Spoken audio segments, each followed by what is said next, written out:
అందరికీ నమస్కారం. ఇవాళ గౌరవ ఎంబీటీ రాష్ట్ర నాయకత్వానికి అలాగే తెలంగాణ రాజ్యాధికార పార్టీ రాష్ట్ర నాయకత్వానికి ఇక్కడ విచ్చేసినటువంటి మీడియా సోదరులందరికీ నమస్కారం. ఇది సహజంగా ఎన్నికల టైంలో రాజకీయ పార్టీలు ఒక్కటిగా ఎన్నికలకు ముందుకెళ్తుంటాయి. కానీ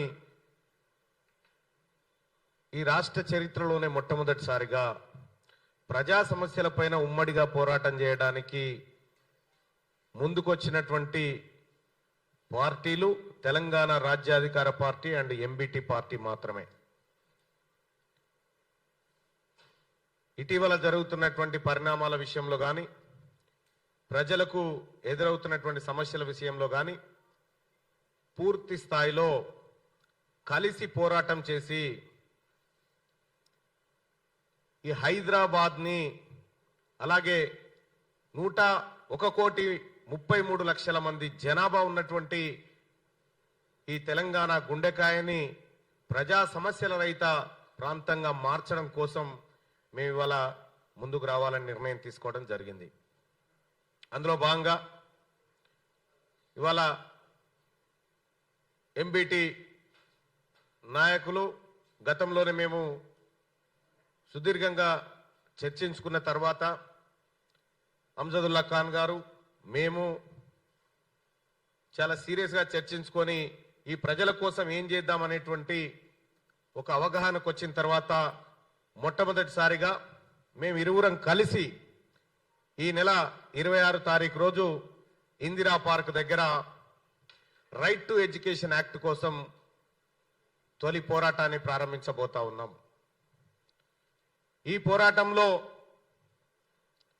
భారత పార్లమెంట్లో ఆమోదించబడ్డటువంటి రైట్ టు ఎడ్యుకేషన్ చట్టాన్ని తీసుకురావడం ద్వారా తల్లిదండ్రులకు ఆర్థిక భారం, విద్యార్థులకు సరైన ఎడ్యుకేషన్ లభిస్తుంది అనేటువంటి ఉద్దేశంతో మేము ముందుకు నడుస్తూ ఉన్నాం. ఇది ఎంబీటీ నాయకత్వానికి ప్రజా సమస్యలపైన పోరాటానికి ముందుకొచ్చినటువంటి వారి రాష్ట్ర కమిటీకి అందరికి కూడా ధన్యవాదాలు తెలియజేస్తా ఉంది తెలంగాణ రాజ్యాధికార పార్టీ. కనీ విని ఎరుగని రీతిలో ఈ నెల 26 తారీఖు నాడు ఇందిరా పార్కు దద్దరిల్లబోతా ఉంది.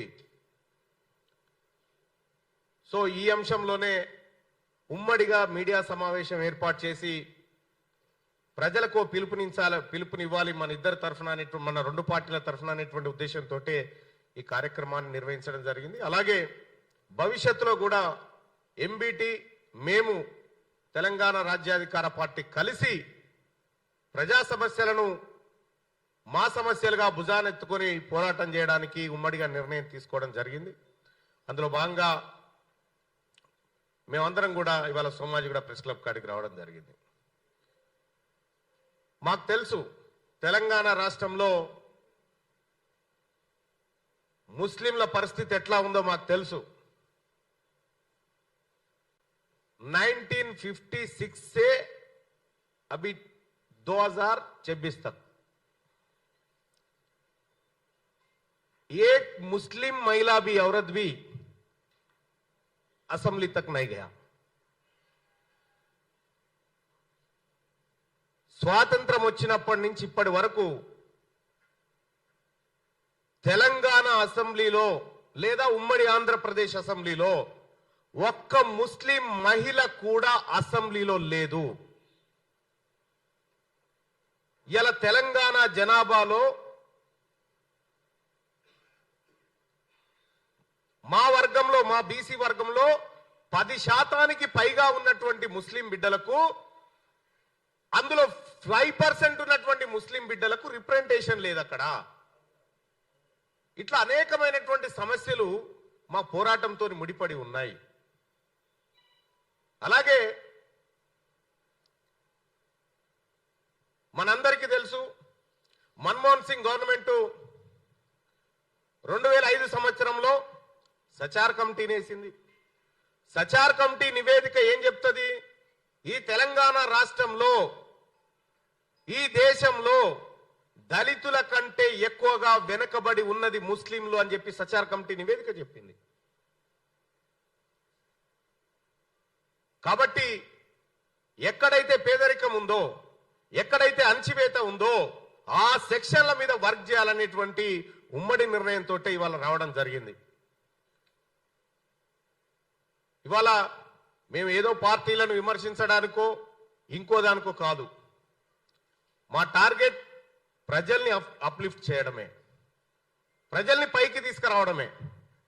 కాబట్టి మేము పోతున్న దారులు ఒకే విధంగా ఉన్నాయి. కాబట్టి ఇవాళ మేమందరం కలిసి ఉమ్మడి పోరాటానికి సిద్ధమవుతా ఉన్నాము. తెలంగాణ రాష్ట్రంలో ఉన్నటువంటి 2 కోట్ల మంది బీసీలలో మా మైనారిటీ బిడ్డలు, మా ముస్లిం బిడ్డలు ఉన్నారు. మేమంతా ఏకే, ఒక్కటే. మేము కలిసి కష్టాలను పంచుకొని కలిసి ముందుకెళ్లాలనేటువంటి నిర్ణయంతో వచ్చినాం. చాలా పార్టీలకు, చాలా మందికి కూడా కొంత ఆశ్చర్యంగా ఉంటది. ఏంది ఎన్నడలేంది ఒక సరికొత్త ఒరవడి తీసుకొస్తా ఉన్నారు వీళ్ళు అనేటువంటి ఆలోచన వస్తూ ఉంటది. ఇంకా మీరు స్టార్టింగ్ లోనే ఉన్నారు. ఇంకా మేము చాలా చూపించేది ఉంది, మీకు చూపిస్తాం. ఇవాళ తెలంగాణ రాష్ట్రంలో ప్రధానంగా హెల్త్ అండ్ ఎడ్యుకేషన్ మీద చాలా ఫోకస్ చేయాలనుకుంటున్నాము. ఇవాళ అనేకమైనటువంటి కమిటీలు, సుప్రీంకోర్టు, అలాగే ఇంటర్నేషనల్ ఆర్గనైజేషన్స్ కూడా హెల్త్ అండ్ ఎడ్యుకేషన్ సెక్టార్ కోసం జీడిపిలో కనీసం 8% తక్కువ కాకుండా ఖర్చు పెట్టండి అని చెప్తే ఈ రాష్ట్రాలలో ఏం జరుగుతా ఉందో మనం అందరం గమనించవచ్చు. కాబట్టి మొదటగా ఈ ఎడ్యుకేషన్ మీద ఇందిరా పార్క్ దగ్గర యుద్ధాన్ని ప్రారంభించబోతా ఉన్నాము. ఈ వేదిక నుంచి తెలంగాణ రాష్ట్రంలో ఉన్నటువంటి తల్లిదండ్రులకు పిలుపునిస్తా ఉన్నాము. తెలంగాణ రాష్ట్రంలో రైట్ టు ఎడ్యుకేషన్ ఇంప్లిమెంట్ అయితే మన కష్టాలు పోతాయి, మన స్కూల్ ఫీజుల బాధలు తప్పుతాయి, మన బతుకులు మారుతవి. దేశంలో ఉన్నటువంటి 9 రాష్ట్రాల్లో ఇప్పుడు రైట్ టు ఎడ్యుకేషన్ ఇంప్లిమెంట్ అయితా ఉంది. తెలంగాణలో ఎందుకు కావట్లేదు? ఈ రైట్ టు ఎడ్యుకేషన్ ని ప్రతి ఇంటికి చేరవేసి ఉచితమైనటువంటి విద్య, 25% ఫ్రీ సీట్లు పేద వర్గాలకు ఇచ్చే విధంగా రైట్ టు ఎడ్యుకేషన్ ఇంప్లిమెంట్ చేయాలని చెప్పి ఒత్తిడి చేయబోతా ఉన్నాం. సో ఇదే అంశం మీద, అలాగే భవిష్యత్ కార్యాచరణ మీద కూడా మేమందరం కూడా ఉమ్మడిగా నిర్ణయాలు తీసుకోవడానికి ముందుకు కదిలినాం. సో కాబట్టి తెలంగాణ రాజ్యాధికార పార్టీ ఎంబీటీ మాకు ఇద్దరికి ఒకటే లక్ష్యం, హమారా ఇస్సా, హమారా ఇజ్జత్, హమారా హుకూమత్. ఇది మా అందరికి సంబంధించినటువంటిది. మేమెంతో మాకంత. తెలంగాణ రాష్ట్రంలో బీసీలు 2 కోట్ల మంది ఉంటే ఇటీవల కాలంలో బయటపెట్టిన కులగణన లెక్కలు చూసిన తర్వాత రక్తం ఉడుకుతా ఉంది బీసీలకు. బీసీలకు కేవలం రేషన్ బియ్యం, రేషన్ కార్డు, చిన్న చిన్న పథకాలు మాకిచ్చి కోట్లాది రూపాయల సంపదను వాళ్ళు దోచుకపోతున్నటువంటి సందర్భంలో ఎంబీటీ ये ओल्ड सिटी का नहीं है, पूरा तेलंगाना का पार्टी है। हम दोनों मिलके आने वाले दिन में ये तेलंगाना के लिए, हमारा ओबीसी लोग के लिए, माइनॉरिटी लोग के लिए लड़ने के लिए हम तैयार है। अभी ఇక్కడ మీడియా సోదరులకు కూడా చెప్పేది ఏంటంటే 26న జరగబోతున్నటువంటి ఏదైతే రైట్ టు ఎడ్యుకేషన్ ఇంప్లిమెంటేషన్ కోసం ధర్నా జరుగుతుందో అందులో మీ పిల్లలు కూడా ఉన్నారు, మీ బంధువుల పిల్లలు ఉన్నారు, తెలంగాణ రాష్ట్ర వ్యాప్తంగా ప్రతి ఏడాది ఒక విద్యా సంవత్సరంలో ప్రైవేట్ కార్పొరేట్ విద్యా సంస్థలు చేస్తున్నటువంటి దోపిడీ ఏదైతే ఉందో అది 90,000 కోట్ల రూపాయల దోపిడీ. విద్య వ్యాపారం కాదు, సేవ అని సుప్రీంకోర్టు 8 కేసులలో ఉదాహరించింది. కానీ ఇక్కడ తెలంగాణ రాష్ట్రంలో విద్య ఎవరి చేతిలో ఉంది? అసెంబ్లీలో కూర్చున్నటువంటి 20 మంది ఎమ్మెల్యేలకు విద్యా వ్యాపారాలు ఉన్నాయి.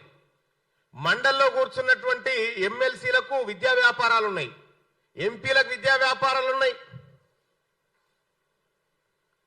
ओल्ड सिटी में हमारा बारिस्टर को भी है इंस्टीट्यूशंस. ఇవి సేవ కోసం పెట్టినటువంటి ఇన్స్టిట్యూషన్లు వ్యాపారాలుగా మారి పేదలకు అందాల్సినటువంటి రైట్ టు ఎడ్యుకేషన్ ను అందకుండా ఇయాల డ్రామాలు ఆడుతున్నారు. కాబట్టి మేము తెలంగాణ సమస్త జనాన్ని ఎంటబెట్టుకొని ఆ చట్టాలను ఇంప్లిమెంట్ చేయించడం కోసం బయలుదేరుతా ఉన్నాం. 90,000 కోట్ల వ్యాపారం జరిగితే ఈ కార్పొరేట్ ప్రైవేట్ ఇన్స్టిట్యూషన్ లో 73% రాజకీయ నాయకులవే. వీటి భరతం పట్టడం కోసం తెలంగాణ రాజ్యాధికార పార్టీ ఎంబీటీ కదం తీసుకొని ముందుకు వస్తా ఉంది. ఇది కాంగ్రెస్ పార్టీ తీసుకొచ్చినటువంటి right to education act 2009. Congress party ఇక్కడ దీన్ని ఇంప్లిమెంట్ చేయదు, బీఆర్ఎస్ పార్టీ ఇంప్లిమెంట్ చేయదు, బీజేపీ అసలే చేయదు. మరి ఈ 3 దొంగ పార్టీలకు లేని చిత్తశుద్ధి ఏదైతే ఉందో దాన్ని ఎండగడుతూ రైట్ టు ఎడ్యుకేషన్ యాక్ట్ ను తెలంగాణలో ఇంప్లిమెంట్ చేయిస్తాం. ఇది ఎంబీటీ అండ్ తెలంగాణ రాజ్యాధికార పార్టీ ఫస్ట్ విజయం కాబోతుంది ఖచ్చితంగా తెలంగాణ రాష్ట్రంలో. కాబట్టి తల్లిదండ్రులారా 26 తారీఖు ఉదయం అక్కడ కలుద్దాం. ఇందిరా పార్క్ దగ్గర మన ఆకాంక్షల్ని వెలిపుచ్చుదాం. ఇంప్లిమెంట్ చేయాల్సినటువంటి చట్టం ఏదైతే ఆల్రెడీ చట్టంగా ఉన్నటువంటి దాన్ని ఇక్కడ అమలు చేయమని చెప్పి డిమాండ్ చేయబోతా ఉన్నాం. సో దానికోసం ఎంబీటీ నాయకత్వాన్ని అలాగే మా ముస్లిం సోదరులు ఎవరైతే ఫీజులతోని ఇబ్బందులు పడతా ఉన్నారో వాళ్ళందరినీ కూడా అక్కడికి ఇందిరా పార్క్ నాటికి రావాల్సిందిగా ఆహ్వానిస్తూ అలాగే మేమందరం కూడా ఉమ్మడిగా ఈ కార్యాచరణ తీసుకుంటా ఉన్నాం.